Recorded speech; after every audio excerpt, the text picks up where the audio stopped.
ស្ដីបងប្អូនថ្ងៃនេះមានវីដេអូចែកចំណេះដឹងមួយទាក់ទងនឹងវិធីបណ្ដុះស៊ុំ iPhone 11ណាហ្នឹងហើយអញ្ចឹងវីដេអូនេះខ្ញុំចង់ចែករំលែកទាក់ទងនឹងការបណ្ដុះស៊ុំ iPhone 11ឲ្យបានស្អាតអញ្ចឹងណាហ្នឹងហើយជាទូទៅខ្ញុំប្រើសំណលេខ148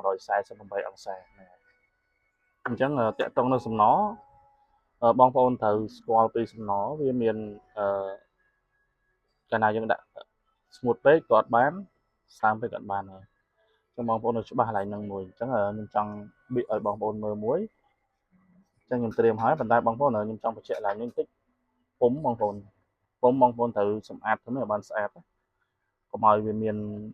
កំទេចអីនៅជាប់នៅលើក្តារពុំហ្នឹងហ្មងគឺអត់ឲ្យមានទេអញ្ចឹងធ្វើម៉េចក៏ដោយយើងត្រូវសម្អាតនៅលើនោះស្អាតទី1ទី2នៅលើបូតក៏យើងត្រូវសម្អាតបានស្អាតដែរ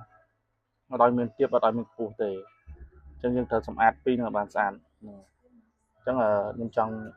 ញុំឲ្យបងប្អូនមើលសាច់សំណអញ្ចឹងបងប្អូនអាចមើលទៅលើទូទៅព្រោះដោយសារនេះសំណរបស់ខ្ញុំដាក់តែប៉ុណ្្នឹងឯងសាច់សំណយើងកុំឲ្យវាសើមពេកហើយកុំឲ្យស្ងួតពេកអញ្ចឹងយកតែប៉ុណ្្នឹងឯងសាច់សំណហ្នឹងហើយអូខេអញ្ចឹងខ្ញុំចាប់ផ្ដើមបៀកសំណហ្នឹងឲ្យបងប្អូនមើលតោះចាប់ផ្ដើមអញ្ចឹងបងប្អូនកន្លែងនេះខ្ញុំចង់បង្ហាញតិចកន្លែងនេះបងប្អូនមកដល់កន្លែងនេះបងប្អូនត្រូវយកដៃទប់ហ្នឹងហើយត្រូវយកដៃទប់មិនប្រឹងទេណាមួយបានហើយមិនទៅប្រឹងខ្លាំងពេកបានហើយប៉ុន្តែបងប្អូនទប់ចឹងទៅបៀកចឹងទៅណាហ្នឹងហើយកុំឲ្យពុំកុំឲ្យយើងអង្គើកាលណាអង្គើទៅសំណដែលយើងបៀកទៅវាអត់ស្មើបងប្អូនហ្នឹងហើយបើមិនសិនជាអាចបងប្អូនយើងយកដៃទប់ធ្វើជាពីបចឹងកុំឲ្យអង្គើ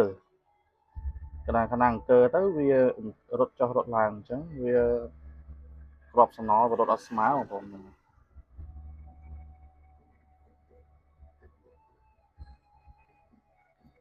ប៉ុណ្ណឹង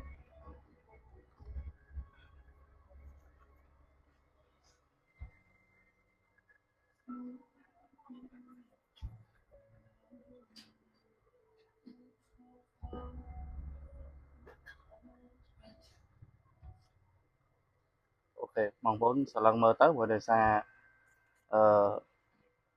យើងចាប់ផ្ដើមបៀកប៉ុណ្ណេះយើងអាចគិតថាក្របវាបានធ្លាក់ទៅលើបូតខាងក្រោមហើយអញ្ចឹងកណាត់បងប្អូនអាចយកកណាត់មកណាអូខេកណាត់ចឹងមកយើងដាក់ចឹងមកតែបងប្អូនពេលជូតយើងដាក់ដៃបងប្អូនដាក់ដៃចឹងទៅយើងជូតចឹងមកអូខេជូតទៅប៉ុណ្ណឹងបងប្អូនមកច្រើនដងទៅសម្រាប់ខ្ញុំឯណាអញ្ចឹងយើងចាប់ដើមលើកក្នុងការលើកក៏ត្រូវទប់ដែរទប់កុំឲ្យវាថយមកក្រោយឬក៏ទៅអង្គិលណាបងប្អូនយើងទប់ចឹងទៅយើងលើកវាឡើងលើមកលើអូខេ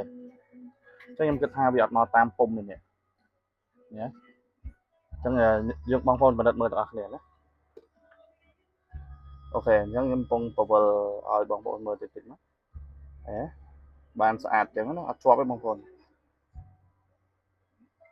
ស្អាតទេអញ្ចឹងខ្ញុំគិតថាប៉ុណ្ណេះយើងអាចផ្លុំបានបងប្អូន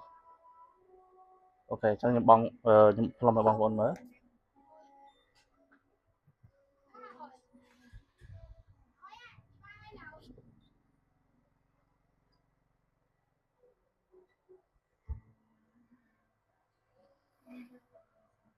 ឥឡូវយើងចាប់ដើមផ្លុំឲ្យវាចេញជើង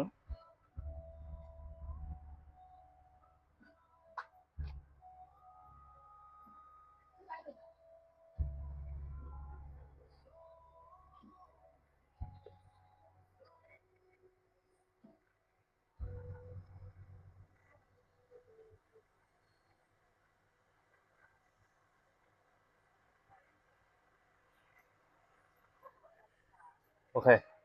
ឡូវជើងបដោះស៊ុំរបស់យើងនេះគឺចាប់ដើមបានចេញមកហើយអញ្ចឹងយើងអាចបងប្អូនអាចឆែកមើលទៅបាទ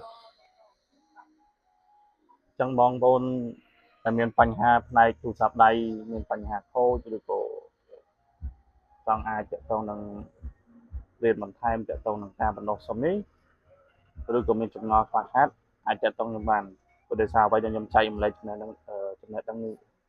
បានគឺខ្ញុំចែកឲ្យបងប្អូនអញ្ចឹងណាបងប្អូនហ្នឹងហើយអញ្ចឹងវីដេអូនេះអរគុណមានតែប៉ុណ្្នឹងហើយ